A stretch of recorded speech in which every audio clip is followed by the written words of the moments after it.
প্রতিবছর রমজানেরই বাংলাদেশে যখন নিত্য প্রয়োজনীয় পণ্যের দামে হিমশিম খায় সাধারণ মানুষ, তখন মধ্যপ্রাচ্যের দেশগুলোতে চলে দাম কমানোর প্রতিযোগিতা। তেমনি এবারও পবিত্র মাহে রমজান মাস উপলক্ষে সংযুক্ত আরব আমিরাতে নিত্য প্রয়োজনীয় পণ্যের উপর বিশাল ছাড় দেওয়া হয়েছে। বড় বড় শপিং মলগুলোতে চলছে বিশেষ অফার।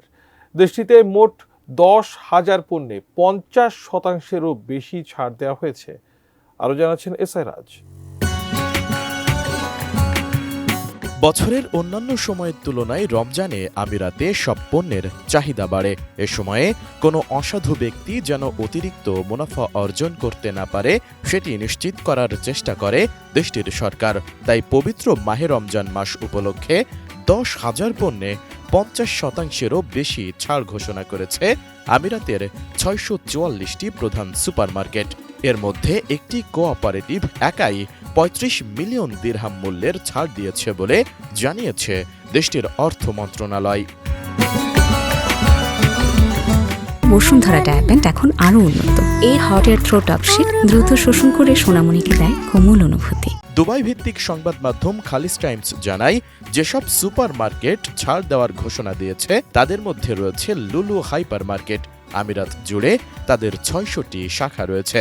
তারা তাদের 5,500 পণ্যের ওপর 65% ছাড় দিচ্ছে। এছাড়া আরেকটি সুপার মার্কেট জায়ান্ট তাদের 5,000-এর বেশি পণ্যে প্রায় 60% ছাড় দিচ্ছে বলে জানান অর্থ মন্ত্রণালয়ের কর্মকর্তা সুলতান দারিউস। রমজানের আগে গত কয়েক মাসে আমিরাতের বাজারে প্রচুর খাদ্যপণ্য প্রবেশ করেছে। দুবাইয়ের আল আউইর ফল ও সবজি বাজারে প্রতিদিন গড়ে 15,000 টন পণ্য আসছে, আর আবুধাবির ব্যবসায়ীরা প্রতিদিন এনেছেন 6,000 টন। দারুস জানান, রমজানের মতো ব্যস্ত মাসগুলোতে চাহিদার সঙ্গে সরবরাহের সামঞ্জস্য রাখতে পর্যাপ্ত খাদ্য মজুত রাখার চেষ্টা করা হচ্ছে। দেশটির অর্থ মন্ত্রণালয় স্পষ্টভাবে জানিয়েছে, সম্প্রতি ঘোষিত 9টি মৌলিক পণ্যের দাম সুপারমার্কেটগুলো বাড়াতে পারবে না। এসব পণ্যের মধ্যে রয়েছে রান্নার তেল, ডিম, দুগ্ধজাত পণ্য, চাল, চিনি, মুরগি, ডাল, রুটি ও গম। রমজানের সময় এ বিষয়ে 420টি পরিদর্শন চালানো হবে।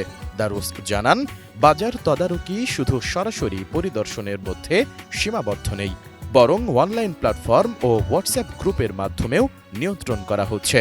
মন্ত্রণালয় এরই মধ্যে আমিরাত জুড়ে 14টি প্রধান বিপণী কেন্দ্রের সঙ্গে সংযোগ স্থাপন করেছে, যাতে এসব প্রতিষ্ঠানে মূল পণ্যের মূল্য পরিবর্তন হলেই তাৎক্ষণিকভাবে চিহ্নিত করা যায়।